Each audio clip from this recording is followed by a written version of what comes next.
Cześć, cześć, cześć, witam was wszystkich, tutaj Frodo, witajcie w kolejnym odcinku z serii Zagrajmy w Sherlock Holmes, tajemnica srebrnego kolczyka. Tutaj ostatnio zakończyłem, tak. I musimy, słuchajcie, się dostać do takiego jednego pomieszczenia, które podobno tam właśnie skrywa fajne rzeczy, ale klucze jedne jedyne, no to ma tutaj ten właściciel tego teatru, a nie wiem, czy on mi da. Nie tu.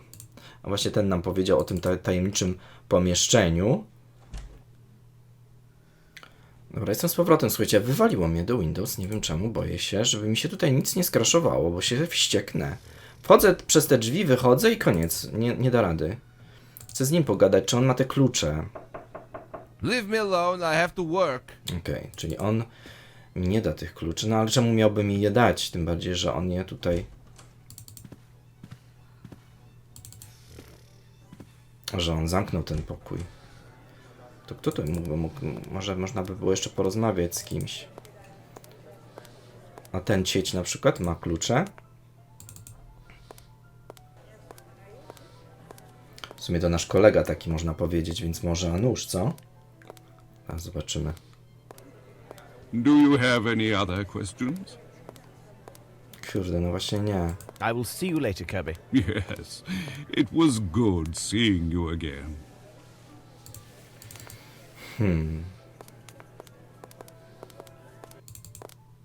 Więc pogadam jeszcze z wszystkimi. Może coś nowego wniosą. She is fabulous, isn't she? Do you have a complete set of keys to the theatre? Oh, yes. Take them. But you will see to their safe return. Tak, oczywiście. Goodbye, young man. Goodbye, sir. Że on ma te klucze. No dobra, chodźcie.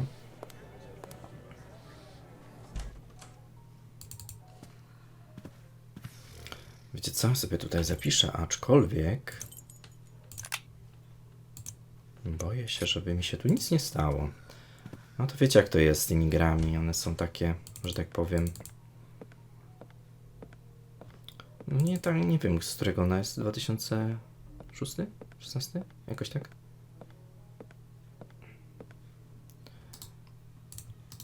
Co nie znaczy, że musi być taka, wiecie.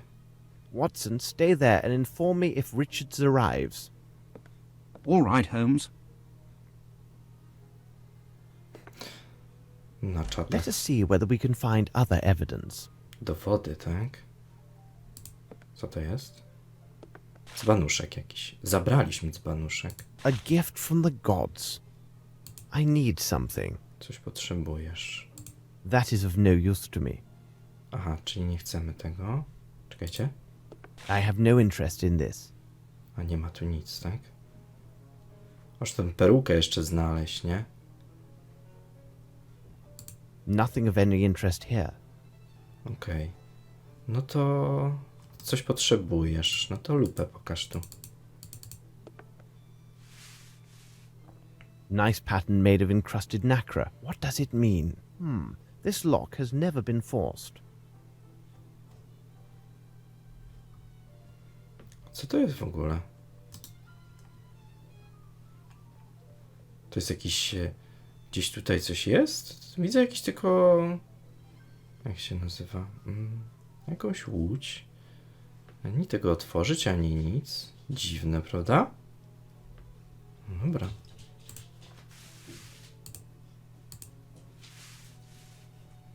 Aha, czyli tak się przyglądasz tylko, okej. That is of no use to me.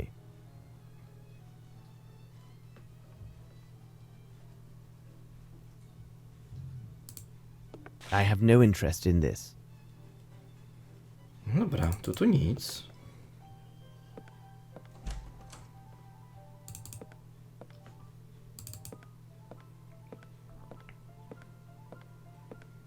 Watsona nie ma.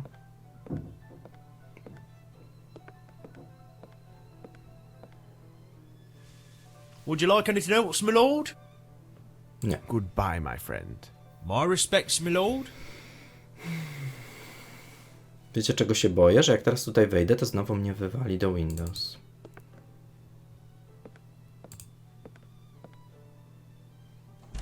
Nie.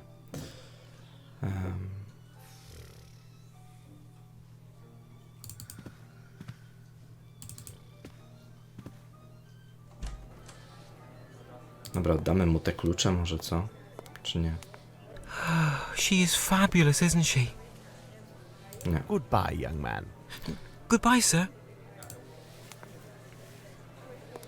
Nic, musimy pogadać tu jeszcze. What else can I tell you? Goodbye, miss, and thanks. You're welcome, Mr. Holmes. Yes? Nic tu więcej oni nam nie thank powiedzą. you for your assistance.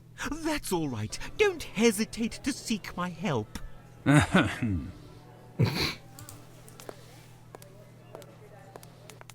What else do you want?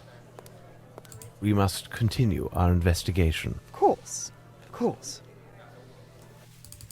No, widzicie, że nie pogadamy tutaj z nikim. Coś tam muszę jeszcze zrobić, tylko nie wiem, o co chodzi. Jest jakaś szkatułka, czy co to jest? Ona już też nic nam nie powie, tak?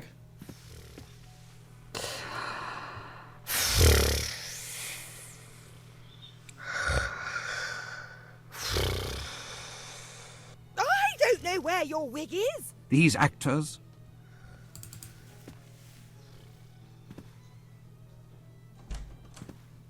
Jeszcze z nim tylko zobaczę, czy można zagadać i...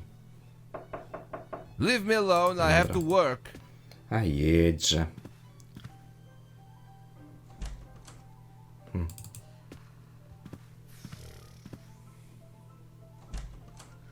Coś tutaj przeoczyłem, ale nie wiem, kuźwa, słuchajcie, co.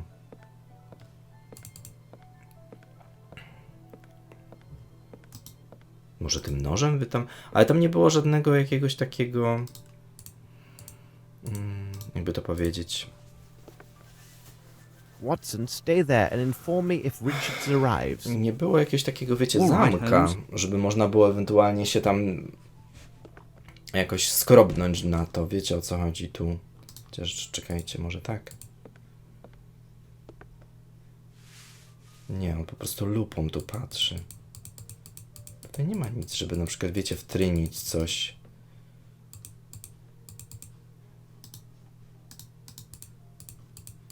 I see. To open the safe, I must have the two other earrings. Aha. No to... Czekajcie. Dobra, to mogę to zostawić. No to dobra, no to ona tam miała, ta aktoreczka, nie? Ta młoda. To było z poprzedniego odcinka, pogadaliśmy z nią i ona mówiła, że ma ten kolczyk.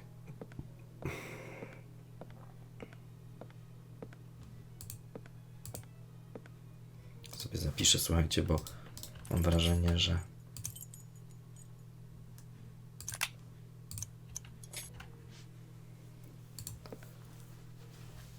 Nie, wszystko okej. No kurde, nie wiem czemu. No wcześniej mi się zacięło.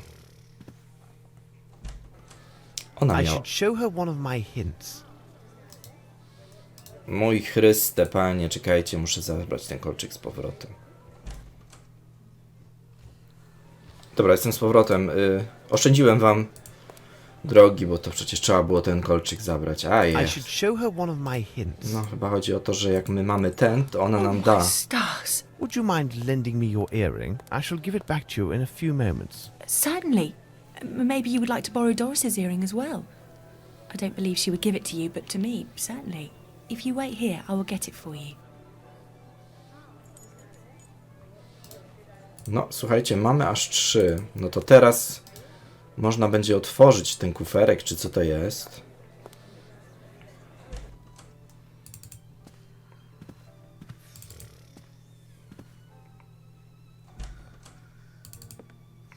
Niestety idzie pomalutku, nie biegamy tu.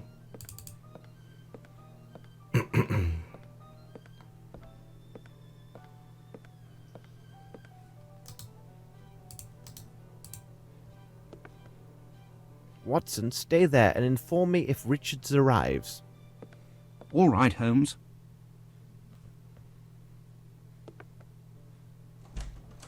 Pokaż to. Myślałem, że 2 kolczyki, wiecie? A tutaj wychodzi na to, że aż 3. A więc tak, ten na pewno tu. Ten może tu. A tu, a ten tu. It is elementary. Richards and Miss Davenport standing in front of the old Fairfax Theatre. But who is this third man? No, zaraz zobaczymy. Descriptions of exotic landscapes. Nothing of interest. Well, well, gentlemen, you arrive at precisely the right moment. Is your good mood a sign that you have found something of interest? Absolutely, Holmes. It seems to me I caught the right end this time. What? Really? We learned about it only by chance. It appears that at 1 o'clock this morning, Grimble arranged for his solicitors to send his demands to the court for the appropriation of Bromsby Enterprises. My men will spare nothing in their search for the elusive Grimble. Miss Straight, pray, continue. Then I followed your advice and we advanced further into our investigation of Mr. Richards. Did you know that his true name is Gaetano Riccardino? As this Mr. Riccardino, at age 19, he was sentenced to 2 years imprisonment for armed robbery of a fair stall. And who would you think the complainant was in this case? In truth, a certain Melvin Bromsby. This new evidence of his criminal past makes him another principal suspect in these murders. Very interesting. Any other findings? It would seem that Grimble and Richards are old associates. They were both intimately involved in the sale and transfer of the Fairfax Theatre. These two make quite a pair, don't you agree? Well, Lestrade, I'll keep my thoughts on these matters secret for the moment. Bah, you're not playing according to Hoyle. Really, Holmes, you must at least tell me your opinions on Richards. Mr. Richards is an intelligent person. He is a man of great personal resources. If I had the power of Scotland Yard at my disposal, I would take all steps necessary to ensure that Mr. Richards is secure within a prison cell.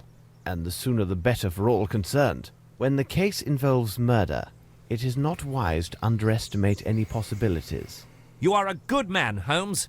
I swear upon my name that within the space of an hour our friend Mr. Richards will be warming a cold cell at Dartmoor. Very well, my friend. By the way, I would like to see you tomorrow at Sherringford Hall to discuss in greater detail some of the more puzzling elements of this case. Can I expect you? I would not miss it for the world. This is most fortuitous, as Miss Bromsby also invited me to the hall. I was told they had good news to share, and it seems to me an engagement announcement must be at hand. So, we shall see you tomorrow. Let us return to Baker Street.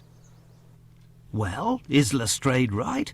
This case does seem No, niekoniecznie, ja uważam. There is but one piece missing that I need to complete this puzzle. Oh, it's not very important from the criminal point of view, but from the economic aspects of this case, it is essential. Regarding the question of whether Lestrade is correct, I will give you 2 items that should provide the answer that you seek. The first is a table representing the shoe sizes of the main characters in this case.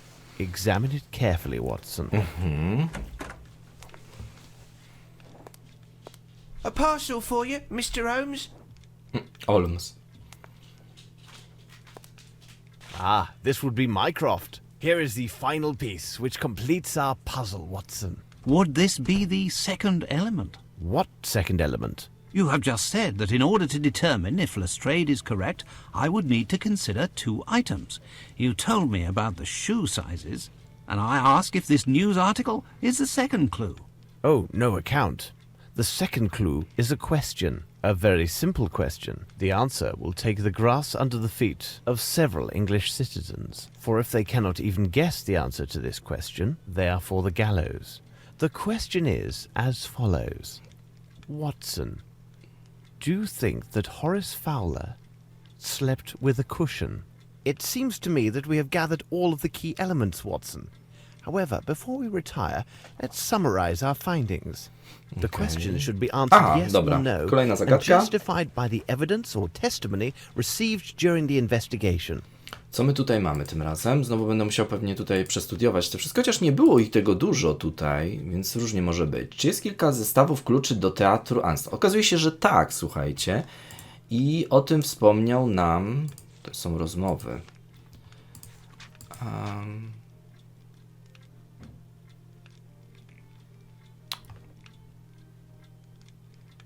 Kurde.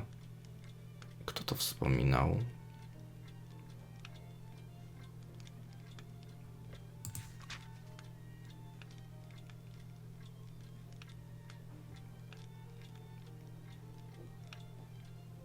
Może ten? On czasem nie wspominał nam o tym?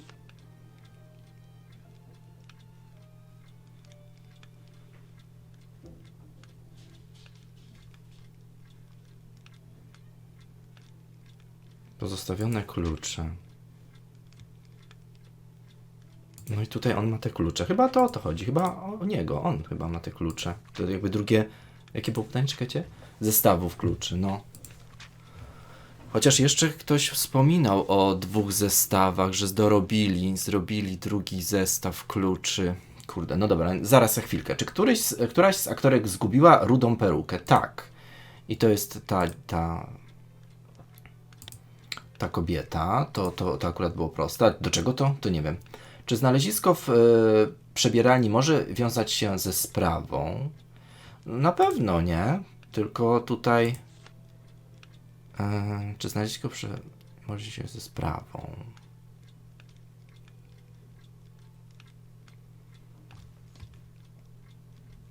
A w przebieralni...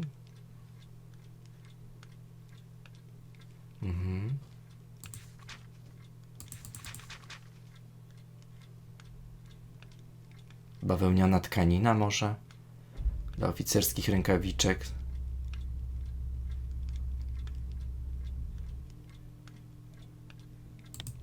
Może to spróbujemy.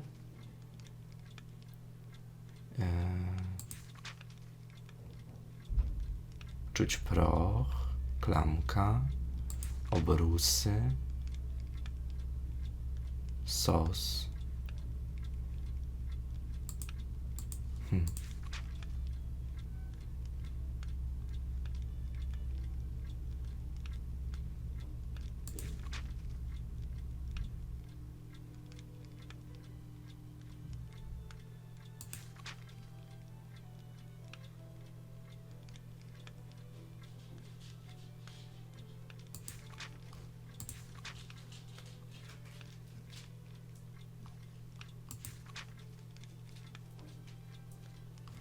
Co? Nie.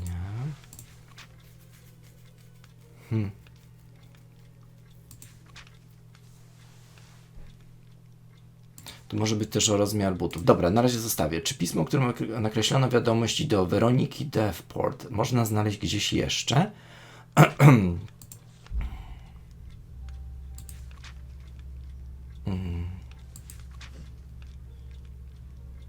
Myślę, że tak.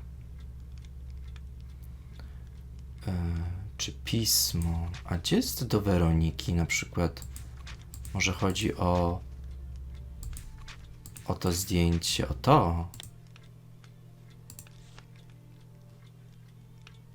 No, to jest ta niby... No nie wiem, wydaje mi się, że ona została zamordowana. Francuski. Wizytówka. Gdzie tu może być jeszcze takie coś? O, ta wizytówka? Nie.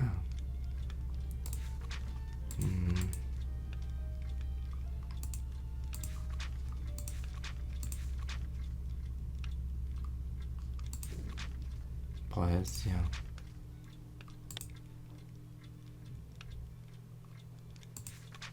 Też nie. Dobra, to na razie jeszcze zostawię, ale mam wrażenie, że to będzie tak. Aha, i koniec. No dobra, to wiecie co? Przestudiuję tutaj, żeby was już nie zamęczać. To na pewno. Tutaj, wiecie, do tych pytań 2 mam wątpliwości. Muszę jeszcze poczytać tutaj, no. Dobrze, słuchajcie, jestem z powrotem. No, ciężko. Próbuję tutaj na różne sposoby i no nie wychodzi to.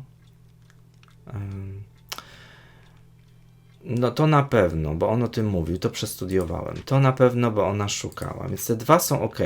Nad tymi 2 mam problem. Czy znalezisko może wiązać się ze sprawą? Czy znalezisko w przebieralni?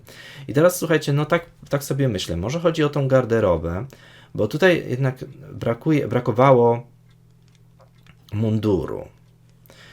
I ja cały czas, no i teraz ja podejrzewam tego jak on się nazywał? Harrington chyba?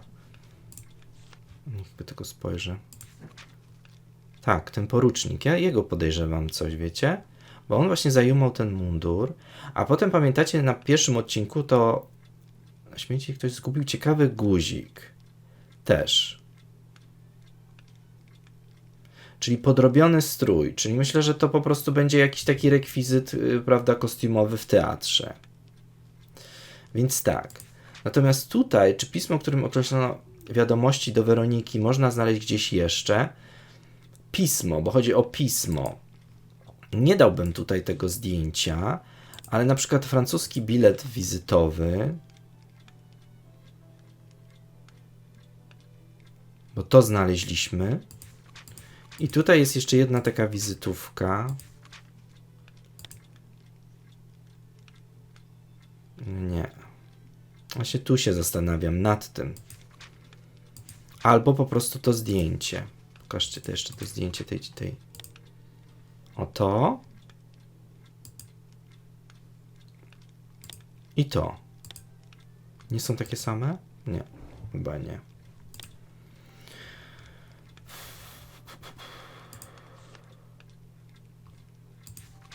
To okej, to okej, to okej. To ostatnie pytanie mnie tutaj. Nie mogę...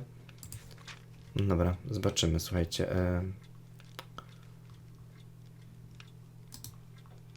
It is simplicity itself. Tak? Watson. We have answered all the questions. Tylko ja bym chciał jeszcze tu przeczytać. I to też. Czekajcie. Co? Gratulacje, twoje dochodzenie zakończyło się sukcesem. Kolejne pytania są opcjonalne i nie musisz odpowiedzieć na nie prawidłowo, by przejść do ostatniego etapu gry. Wow. Nie gadajcie. Nikt. Weronika. Nie... Kto zabił pana Bromsby? No ja właśnie myślę, że ten porucznik. Tak sobie myślę. Kto zabił Horacy Holleta? O Jezu! To widzicie, tak myślałem, że to jest tak, że tutaj różne osoby są. Tak mi się wydaje. No nie sądzę, żeby tu... Johanssona, Weronikę i tego Jeffrey'ego, Huntera. Nie udzieliłeś prawidłowej odpowiedzi, czy mimo to chcesz obejrzeć końcowy filmik? Nie, no jasne, że tak. Znaczy, wiecie co? Obstawiam tylko Bromsby'ego, bo tak tutaj to nie za bardzo. Jestem chyba za to, za skomplikowane to dla mnie było. Kto mógłby tutaj... Nie wiem. Chociaż chciałbym wiedzieć. Może mi to później powiedzą. Tego, no nie sądzę, żeby to był ten Richard. On raczej chyba nie zabił tej parki tutaj, tego Jeffersona i tej Weroniki. Natomiast te osoby, to ja bym tutaj... To na pewno. Horacego? Kto mógłby zabić Horacego?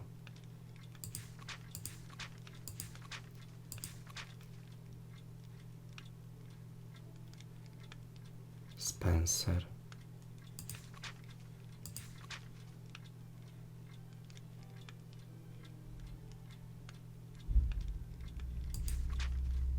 Panna Mary Herman. A właśnie jeszcze ten Grimble. Może Grimble? Dobra. Nie udzieliłeś prawidłowej odpowiedzi. Czy mimo to chcesz obejrzeć? No oczywiście, że chcę. Nie potrafię. Wiecie? Nie. Za zbyt skomplikowane dla mnie.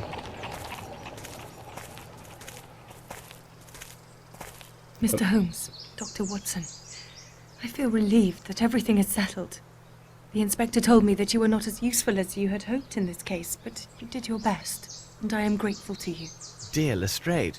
Well, the inspector deliberately minimized my role in this matter so that I could reveal a secret to you. I wish Lieutenant Harrington could be here now, but... He had to leave for London on a very urgent business.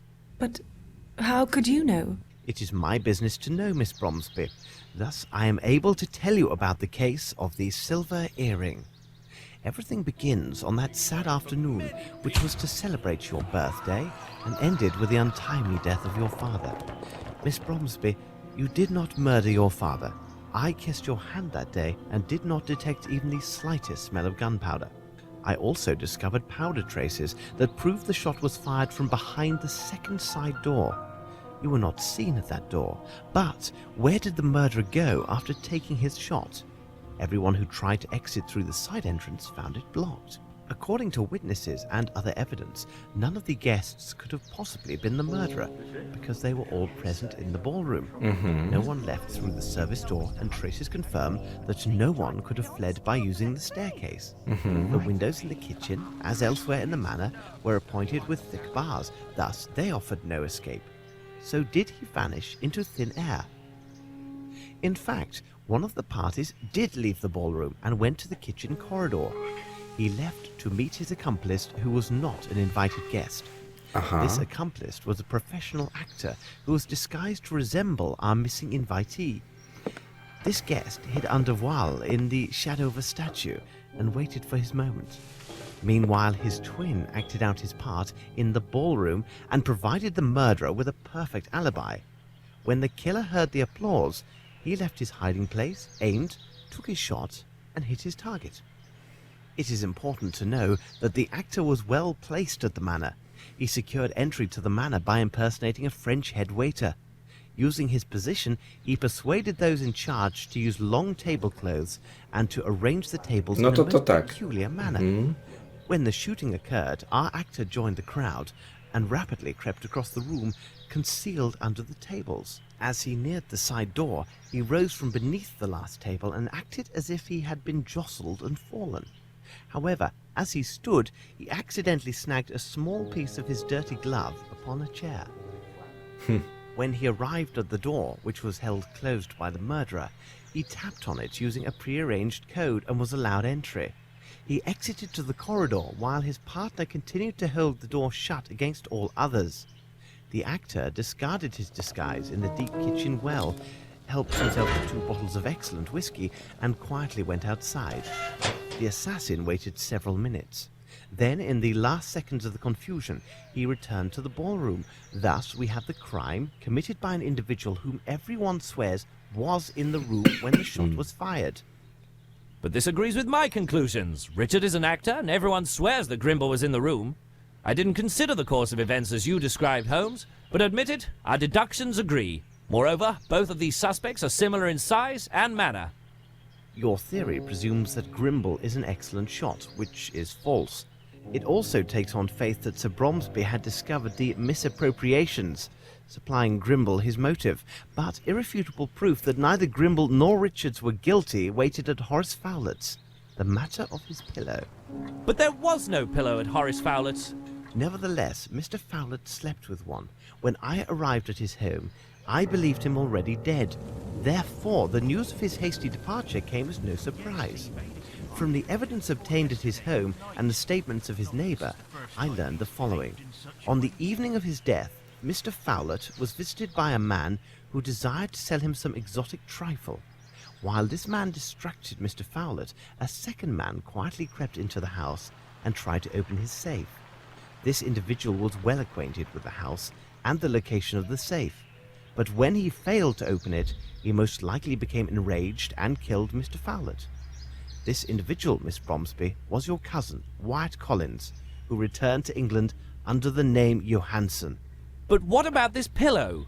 Mr. Fowlett's pillow had vanished. Later, Dr. Watson discovered a feather from the pillow in the train compartment used by the man who impersonated Fowlett. Tak było. But why did Fowlett's impersonator take the pillow, and why didn't the station manager notice it? Mr. Fowlett was short, but very portly.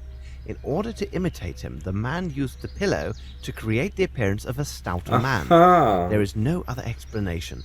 This man was a much leaner man than Mr. Fowlett, Mr. Grimble, or Mr. Richards. Then, Holmes, who did murder Sir Bromsby? And for what reason? You'll see, Lestrade, when it's a question of multiple murders, except for the deviant ones, there are 2 primary motives, revenge and greed. Wyatt Collins' presence at Fowlett's tells us his motive was about Bromsby's wealth. He went there for the express purpose of stealing the will so that he would receive at least a portion of Bromsby's estate.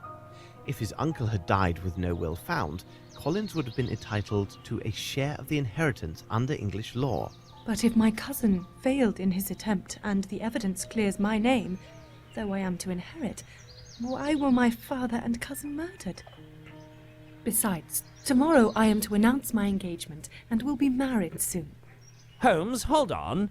There is a flaw in your reasoning. There is only one key for the door to the cement factory, and Grimble is the only person known to have it. So he must be directly involved in the murder of Collins. Is that true, Lestrade? Mr. Richards told me that there was indeed a second key which was lost. And have you forgotten the murder of the barman hunter?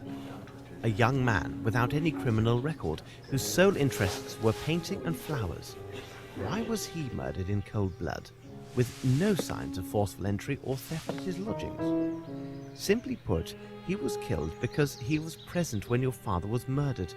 But why Hunter? What did he see or hear? And above all, how did he acquire the earring of Miss Veronica Davenport, the leading actress of the Fairfax Theatre and Dwight Richards' mistress? I can stand this no more. My thoughts are dazed. Mi też. Will you finally reveal who murdered my father? The murderer? Here he comes now. I understand your feelings of incredulity, but I have never been more serious. You must know that the first person who enters this room is the murderer of your father, Miss Bromsby, and I will provide irrefutable proof of their guilt. No, tak myślałem. No to jego akurat obstawiałem dobrze. Well, good afternoon, gentlemen. You made the right choice to leave London. It is unbearably foggy. But Lavinia, darling, what's going on? She knows. But how? I mean, what? What does she know? I don't understand. Whatever do you mean? Oh no, you understand me clearly, Mr. Harrington, and you also, Spencer. Or should I say, Mr. Jeffries? Explain yourself, Mr. Holmes. What a monstrous misunderstanding. Oh, I've just explained myself to Miss Bromsby about the truth of her father's murder, but I can tell the story again from the very beginning. It begins several years ago. Wyatt Collins, the nephew of Mr. Bromsby, is forced by his uncle to leave England for South America. His hatred is fostered by the ingratitude he perceives in Sir Bromsby. Wasn't his uncle's career financed by his mother's money? In Collins' mind, Melvyn Bromsby owes him an eternal debt of gratitude, and was thus obliged to finance Collins' indolent lifestyle, fulfilling his every need. Here is our first criminal, Wyatt Collins. Then we have you, Mr. Harrington. You were a brilliant student at the Military Academy, and are an excellent shot, are you not? You were the only person at the reception with sufficient skills to make the shot that took Sir Bromsby's life. During my investigation, I learned that ex-officers of Her Majesty's Army enjoy great favour around the world for administrative positions. You left India and made your way to Brazil, where you obtained the position as warden of the prison in Guacamayamo. Do not try to deny your presence there. The pictures in your hunting portfolio could have been taken nowhere else in the world except Guacamayamo. We now have our second criminal, Lieutenant Harrington. Mr. Jeffries, your arrival in Guacamayamo set things in motion. The theatre company had come to Brazil as part of their worldwide tour. You had been involved with the lovely Veronica Davenport, and loved her with a passionate yet possessive love. However, Miss Davenport did not share your affections. She had in fact tried several times to end your affair prior to the company's arrival in Guacamayamo. It seems she was truly devoted to Dwight Richards and would never leave him. After you arrived, you frequented the town's bawdier spots.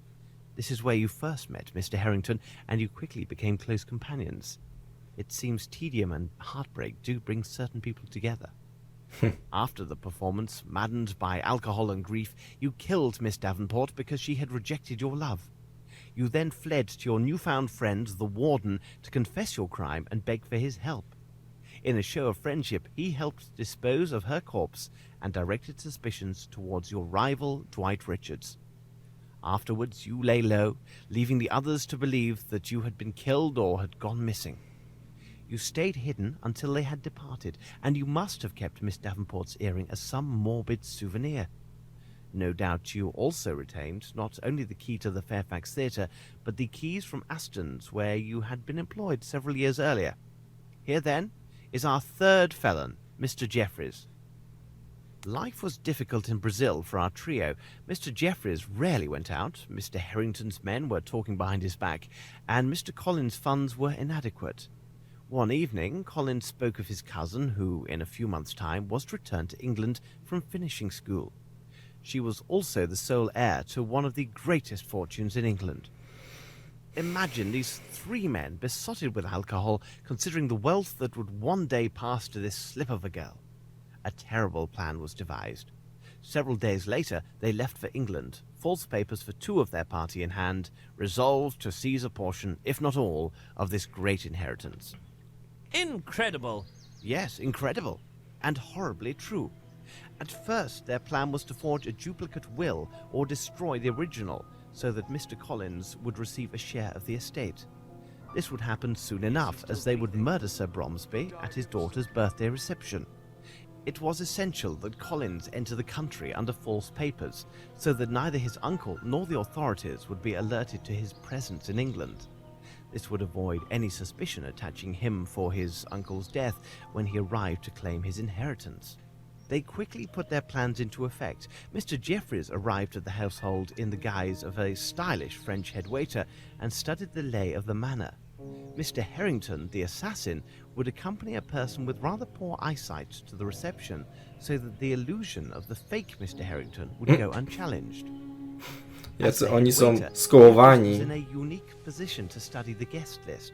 He quickly learned that two of the guests, Miss Rowntree and Colonel Patterson, had both poor eyesight and were unaccompanied. Lieutenant Harrington was quite busy in the days before the reception. He courted Miss Rowntree with great dedication and made fast friends with the Colonel. He hoped to secure one, if not two, invitations to the reception. Your arrival as the Colonel's guest was your first error, Harrington. Is it credible that a young officer who left the army because of his hatred towards all military authority would easily befriend a man who embodies everything that he detests? But your efforts bore fruit, and you obtained your invitation. Mr. Jeffries, as head waiter, took great care that the tables and tablecloths were arranged specifically to accommodate their schemes. Mr. Jeffries then secured the disguise for his role as the false Lieutenant Harrington. He remembered that an officer's uniform similar to Lieutenant Harrington's and a red wig identical to the colouring of the lieutenant's hair were in storage at the Fairfax Theatre. He learned that the company had taken up residence at the site of the old Aston Theatre, for which he still had the key. It was therefore a simple matter for him to acquire these items for his masquerade. They now only lacked the will, which Mr. Collins presumed was kept at Flowlet's house. Their plan was to take these papers prior to the murder of Sir Bromsby, so that Flowlet would be unaware of either their presence or a substitution until it was too late. But things went badly. Mr. Jeffries tried to divert Mr. Flowlet, but he must have been alerted by some noise, as Collins struggled vainly to open the safe. Upon being discovered, Collins killed Flowlet on the spot. The two conspirators then left the house in such a way that witnesses believed it was Flowlet himself who had left. They would now have to find another way to get hold of the money, because no doubt Sir Bromsby had disinherited Collins in favour of his daughter. They decided to take the money from his daughter, a young, naive and vulnerable young woman. On the day of reception, Mr. Harrington arrived with Jeffries, disguised as his servant Spencer and the Colonel. With the promise of whiskey, Jeffries easily secured the unwitting aid of two fellow servants and assumed a position at the service door. He wagered that he could pinch 2 or 3 good bottles of liquor from the kitchen if his companions would cover for him. I have just explained what happened next. After the shooting, he took 2 bottles of excellent whiskey. Only someone knowledgeable would have taken these 2 bottles over the others, and Mr. Jeffries had been formerly employed at a luxurious hotel in France. Upon his return, he gave an accounting to his fellow servants, did his hair, and left the manor. The promised delivery of the liquor and his frightened look secured the 2 men's cooperation in providing his alibi. They could not have known his true role in these events. The one problem for the conspirators was the barman Simon Hunter. He had perfect eyesight, unlike the Colonel, and realized that the man who claimed to be near the bar at the time of the murder had in fact lied. He hinted as much to Mr. Harrington and most certainly intended blackmail. As they were short on funds, the accomplices gave him Miss Davenport's earring as collateral and pledged to return with the money he demanded.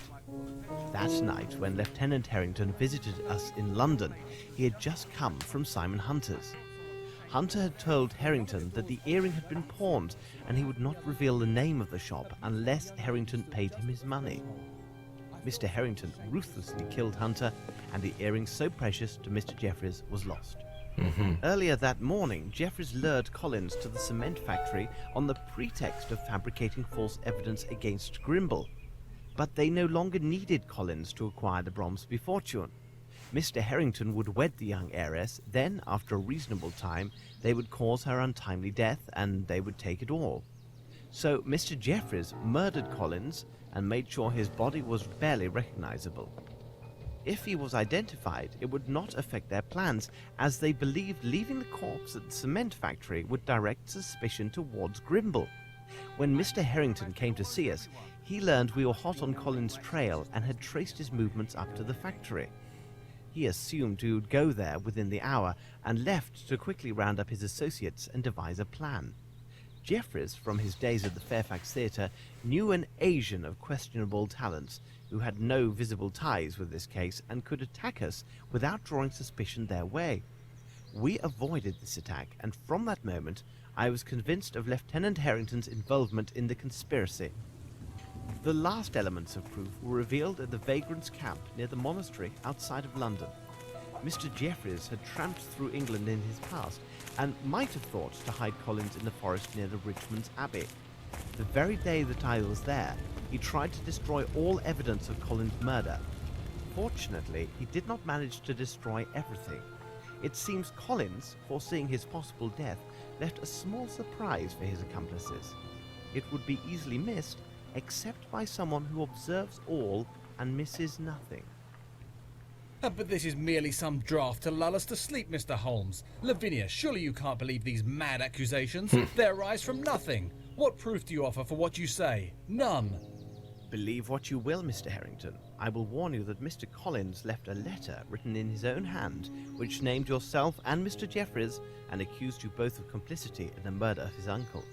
At this very moment, Inspector Lestrade's men are conducting a search of your rooms. They will find the evidence that, when added to the accusations within this letter, will prove your guilt beyond all doubt. The Chirapaqui cigarettes, your portfolio, as well as a feather from the pillow which was taken from Horace Fowlett's. These items prove my deductions. I suggest we wait here for their arrival with these proofs, and I assure you our wait will be brief. Bravo, Mr. Holmes. Well done. Accept my apologies, my dear Lavinia. I think under the circumstances it would be best if we postponed our engagement. I'm sorry for your father, but what do you expect? We had to give it our best shot. Jednak. Where is the earring now? You will tell me, where is it? Unless you tell me at once where the earring is, no one will leave this room alive. Don't you understand? You are all going to die.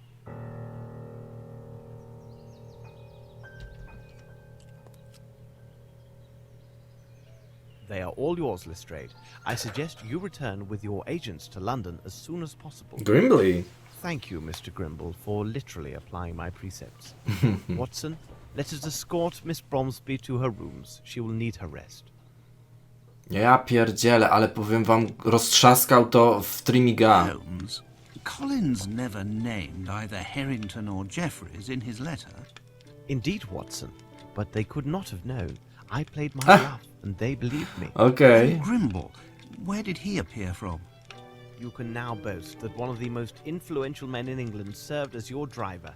Since my visit to Fowlett's, I knew that Grimble had nothing to do with this crime. I asked him to assist with the investigation, and it was at my request that he took steps to acquire Bromsby Enterprises. He gained us precious time by forcing Harrington and Jeffries to wait and see if Miss Bromsby would inherit. He ran quite a risk in doing me this favour, because their plots then turned against him. I also asked him to send the letter which lured the two murderers away from the hall. I needed a moment to explain everything to Miss Lavinia. It would be dreadful if she fell into the hands of her father's killer. No tak. From the beginning, Grimble was concerned only with saving her inheritance. He never once doubted her innocence. Nevertheless, didn't he misappropriate those funds? Indeed, but not for his own profit. It was solely to protect his friend Bromsby. An ex-architect with whom he had quarrelled, Mr. Waters, had contacted Sir Bromsby before this intrigue began. Waters learned from Captain Bowie that Sir Bromsby had encouraged certain actions against workers hired to build a bridge in India. That project was the bridge over the Kalidasa Abyss. Waters blackmailed Bromsby from afar.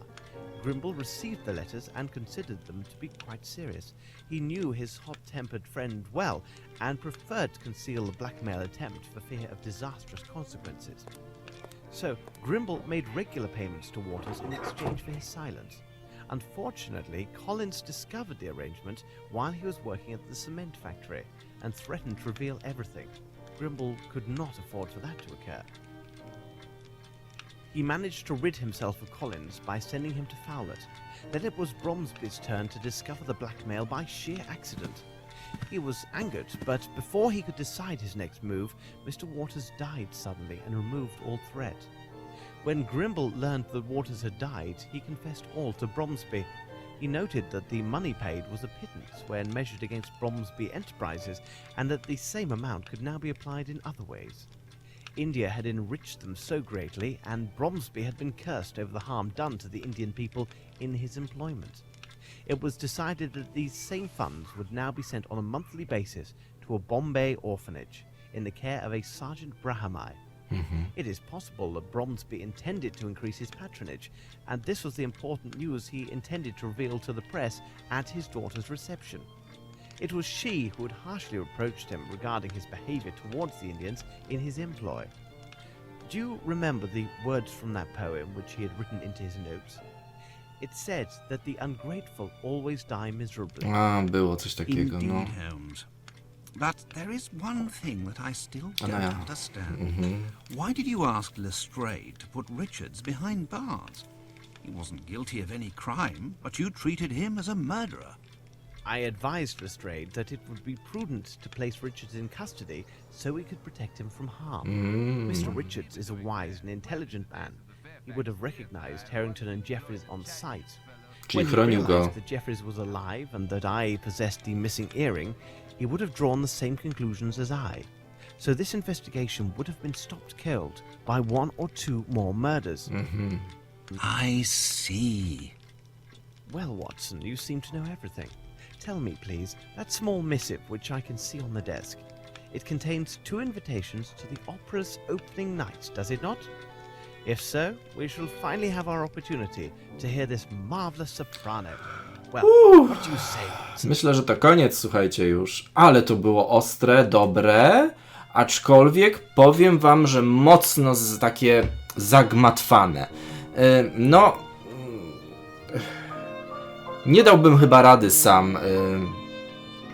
Wiedziałem, że to może być ten jeden.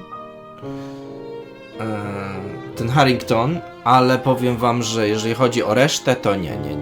Czyli okazało się, że mamy tutaj 3 morderców. Mamy Collinsa, mamy tego Spencera i właśnie mamy Harringtona. I każdy z nich, prawda, pozabijał tych ludzi.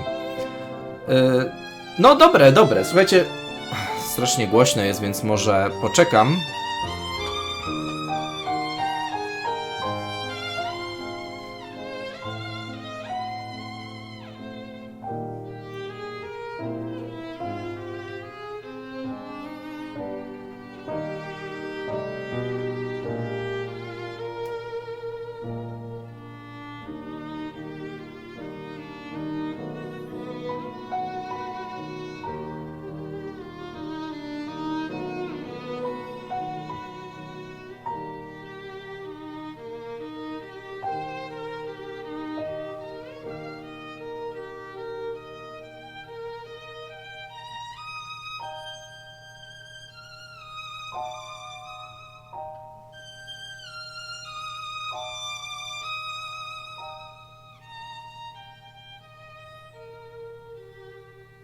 Strasznie głośno było, więc nie chciałem właśnie tu się, prawda, przekrzykiwać. Także jeszcze wracając, słuchajcie, no nie dałbym rady chyba. No jestem chyba za bardzo mnie to... Jeszcze może jakby był jakiś morderca, to może bym dał radę, ale tu było ich aż 3, więc o Jezu. Mam nadzieję, że jakby nie ma znaczenia te nasze wybory na samym końcu, jeżeli chodzi o obstawianie, kto kogo zabił. Taka scenka będzie po prostu taka, jaka nie ma jakby jakiejś innego jakiegoś drugiego zakończenia. Mam taką nadzieję. Będę już kończyć, nie będę się tutaj rozwijał. Trudna, momentami no musiałem robić tutaj cięcia i sobie tutaj posiedzieć, poczytać i żeby rozwiązać te zagadki, zwłaszcza te tak nie.